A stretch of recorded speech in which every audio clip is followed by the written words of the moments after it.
Hey plant fam, welcome back to The Sprout. Today we're talking about the plant that scares more people than any other, the orchid.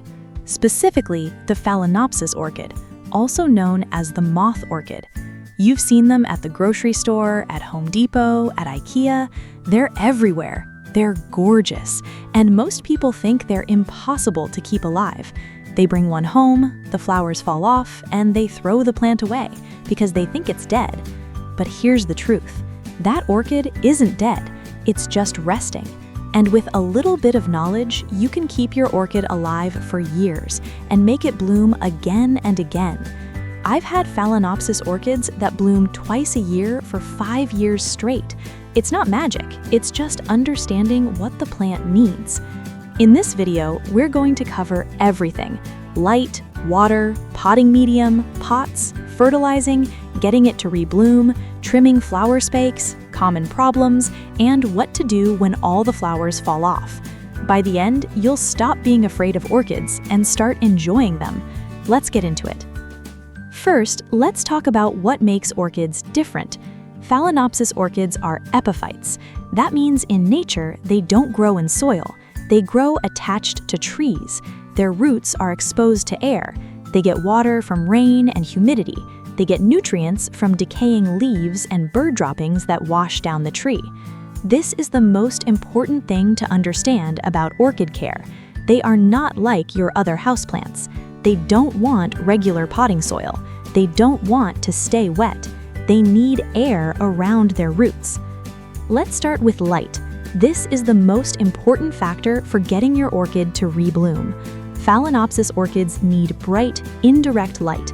An east-facing window is absolutely perfect. Gentle morning sun gives them the energy they need without burning their leaves.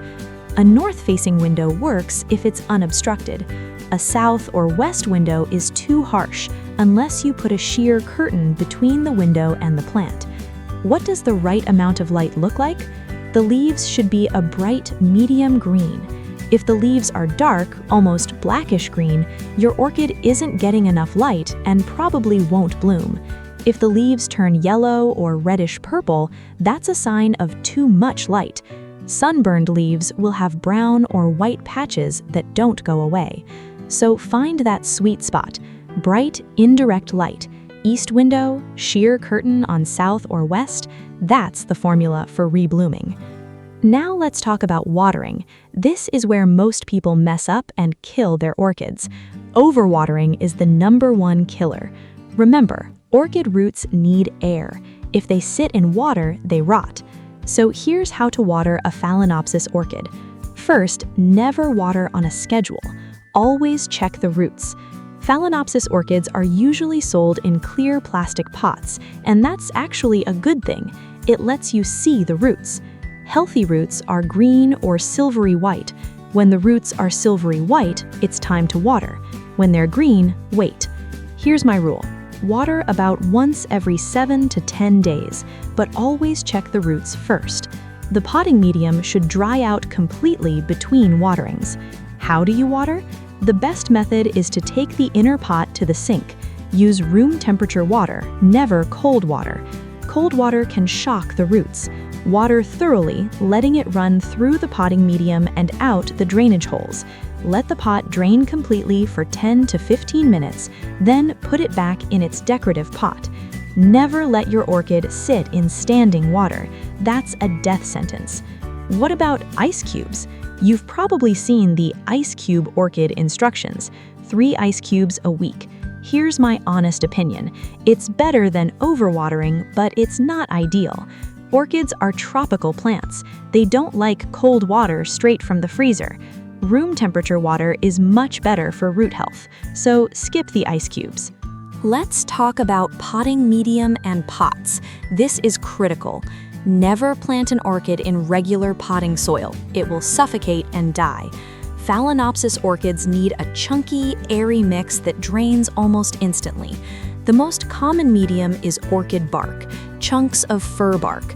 You can also find mixes that include perlite, charcoal, and sphagnum moss. For beginners, straight orchid bark is the safest because it's very hard to overwater. Sphagnum moss holds more moisture, so you need to be more careful. If you tend to overwater, use bark.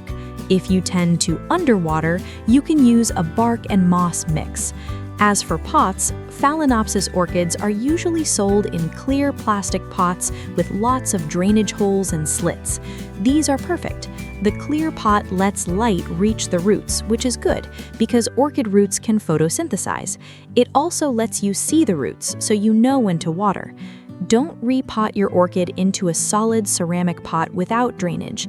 Keep it in the clear pot and put that inside a decorative pot. Repot your orchid every 1 to 2 years, or when the bark starts to break down into smaller pieces. That's when it holds too much water and needs fresh bark. Let's talk about humidity and temperature. Phalaenopsis orchids are tropical plants. They love humidity. The ideal humidity is 50 to 70%. In most US homes, especially in winter, humidity is much lower. The signs of low humidity are wrinkled leaves and flower buds that dry up and fall off before opening. To increase humidity, you have options.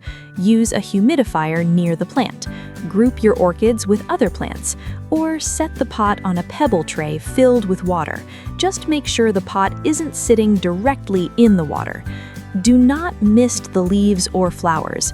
Misting can lead to crown rot and fungal spots.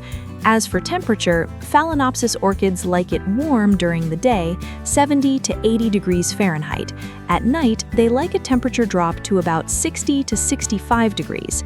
That temperature drop actually triggers blooming, so don't worry if your house gets cooler at night. That's good for the orchid. Keep your orchid away from cold drafts, air conditioning vents, and heat vents. Sudden temperature changes can cause flower buds to drop. Now let's talk about fertilizer. To get your orchid to rebloom, you need to feed it. During spring and summer, when the orchid is actively growing, fertilize weekly. That means use a balanced orchid fertilizer like 20-20-20 diluted to quarter strength every time you water, or use a full strength dose every 2 weeks. Look for a fertilizer specifically labeled for orchids. Many orchid growers use a high nitrogen fertilizer during the growing season, like 30-10-10, to promote leaf and root growth, then switch to a high phosphorus fertilizer like 10-30-20 in fall to encourage blooming. For beginners, a balanced orchid fertilizer used at half strength every other week is perfectly fine. In fall and winter, reduce fertilizing to once a month or stop completely if the orchid is resting. Always fertilize on wet roots. Never apply fertilizer to dry roots, it can burn them. So water first, then fertilize. Now let's talk about what happens after the flowers fall off. This is where most people give up. The flowers last for weeks, sometimes months, then one by one they drop. Now you have a green plant with no flowers. What do? Do not throw it away. Your orchid is not dead, it's just finished blooming. You have 2 options for the flower spike. The flower spike is the long stem that held the flowers. If the spike is green and healthy, you can cut it just above the second node. That's the little bump on the stem. Often, the orchid will grow a new branch from that node and bloom again in a couple months. If the spike turns brown and dries out completely, cut it off at the base. Use clean, sharp scissors or pruning shears. Then continue caring for your orchid normally.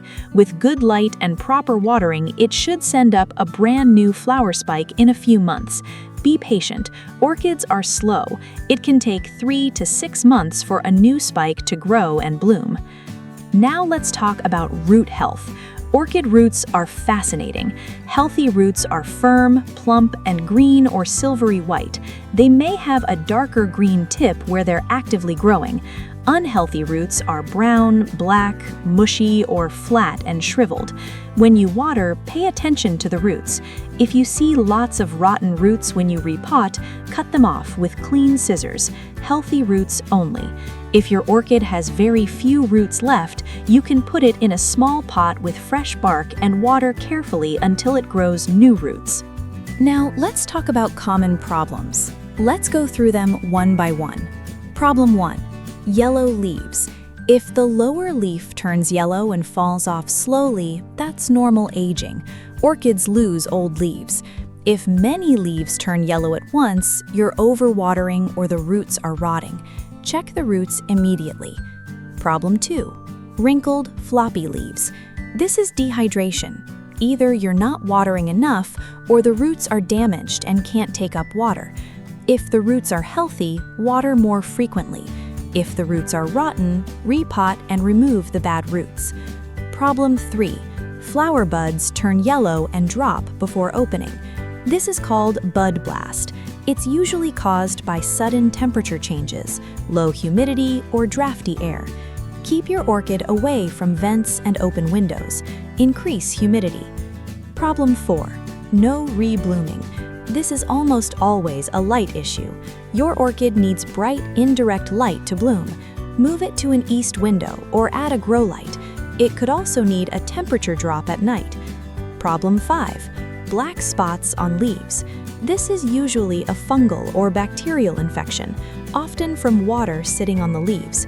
Remove the affected leaves, improve air circulation, and keep the leaves dry. Problem 6. Pests. Orchids can get mealybugs, scale, spider mites, and aphids.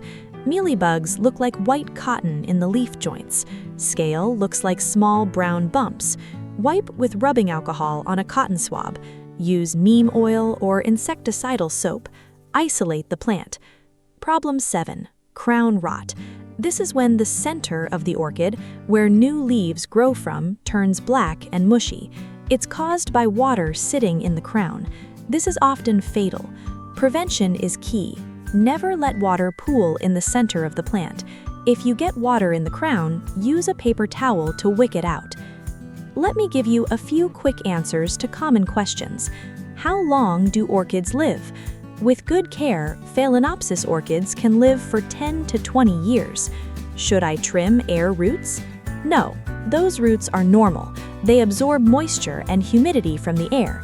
Leave them alone. Can I use tap water? Yes, but if your tap water has a lot of chlorine or fluoride, use filtered water or let it sit out overnight. What's the easiest orchid for beginners? Phalaenopsis, hands down. That's why we're focusing on it. Let's wrap everything up. Phalaenopsis orchids are not as hard as people think. They just have different needs. Give them bright, indirect light, ideally an east window. Water when the roots turn silvery white, about once a week. Use orchid bark as potting medium, never soil. Use a clear pot with drainage holes. Provide humidity with a pebble tray or humidifier. Give them a temperature drop at night. Fertilize weekly during the growing season.